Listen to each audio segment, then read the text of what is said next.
Sveiki visus, aš Gabi ir šiandien darau naują video, kuris bus mano gėdingiausios istorijos. Mano visas gyvenimas yra viena gėdinga istorija. Jeigu norėsit antros dalies, tiesiog parašykit komentaruose ir paspauskit patinka ir pasistengsiu padaryti antrą dalį. Taip pat noriu perduoti linkėjimus Justei ir Anastasijai ir noriu perduoti linkėjimus visiems, kurie prašė, bet aš jūs pamiršau, tai labai atsiprašau.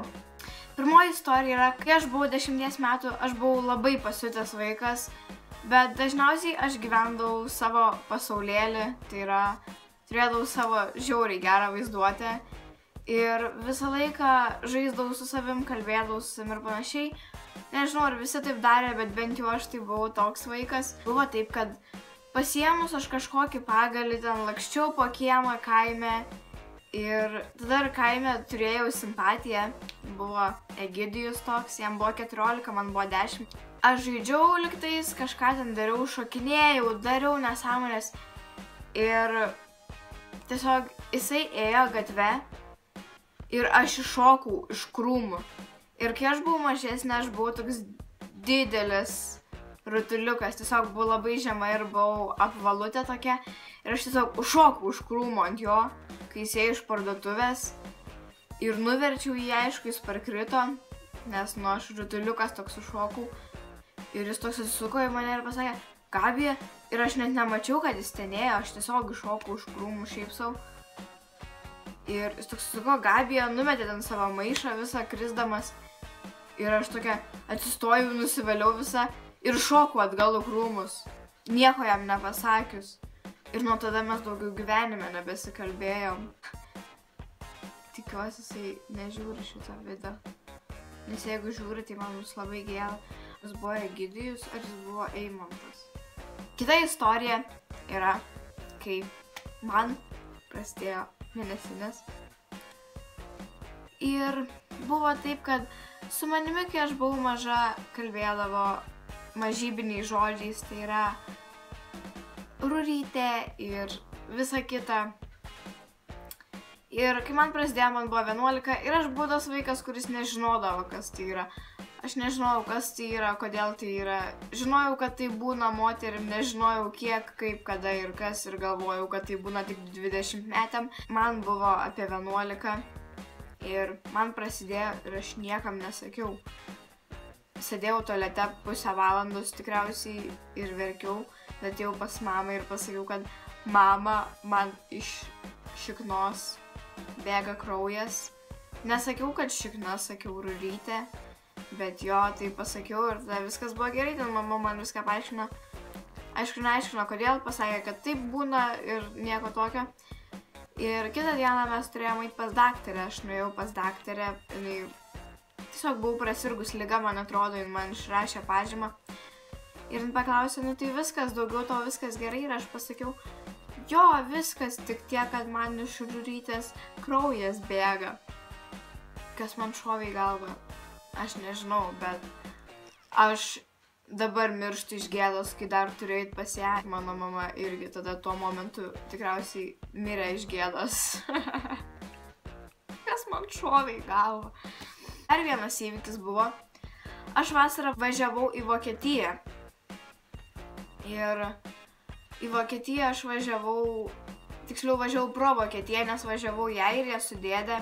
Ir mes nusprendėm vakare jau užsukti į centrą kažkokį, ten nusipirkti valgyti ir tenais buvo kioskelis, kur buvo galima pirkti valgyti, dar didelis toks kaip Maxima, tik kokius 4 kartus didesnis prekybos centras ir ten visko, ten buvo baldų, buvo rūbų, maisto ir visko. Ir aš užėjau ir dėdė mum nuėjo nupirkti valgyti, aš užėjau ir pasakė, kad aš lauksiu tavęs prie išėjimo. Ir aš įėjau pro vieną įėjimą ir galvojau, kad pro ten ir išeiti reikia.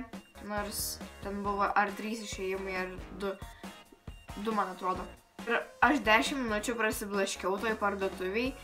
Ir kaip ir pasiklydau, išeinu pro tą išėjimą ir ten nėra mano dėdės ir aš vėl einu ir kažkokia pardavėja pastebėjo, kad aš tai blaškaus ir priėjo prie manęs ir pradėjo kalbėti vokiškai.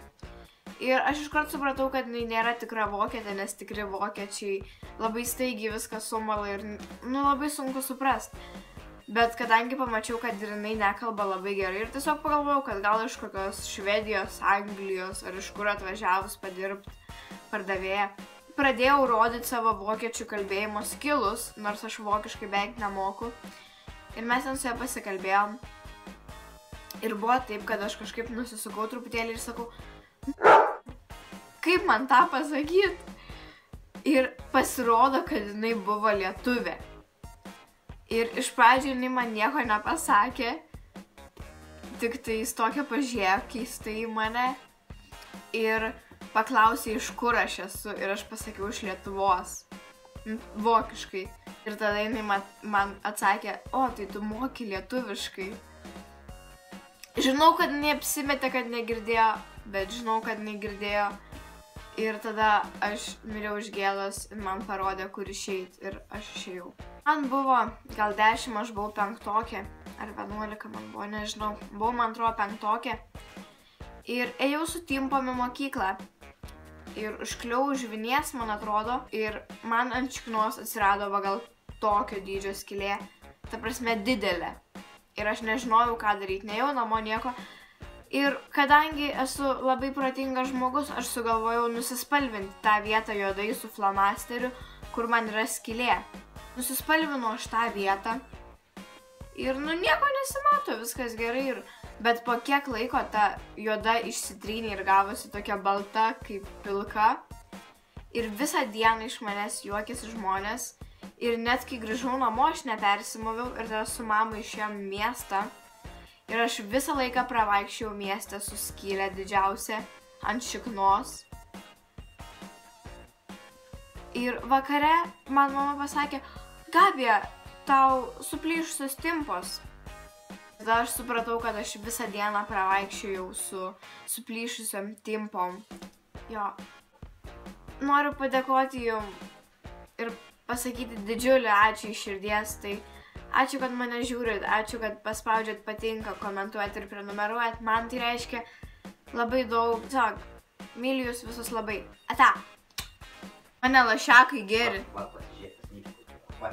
Pas mane geresnė. Nu fu, kodėl tu kankini gyvūną, aš paskambinsiu gyvūnų kontroliai.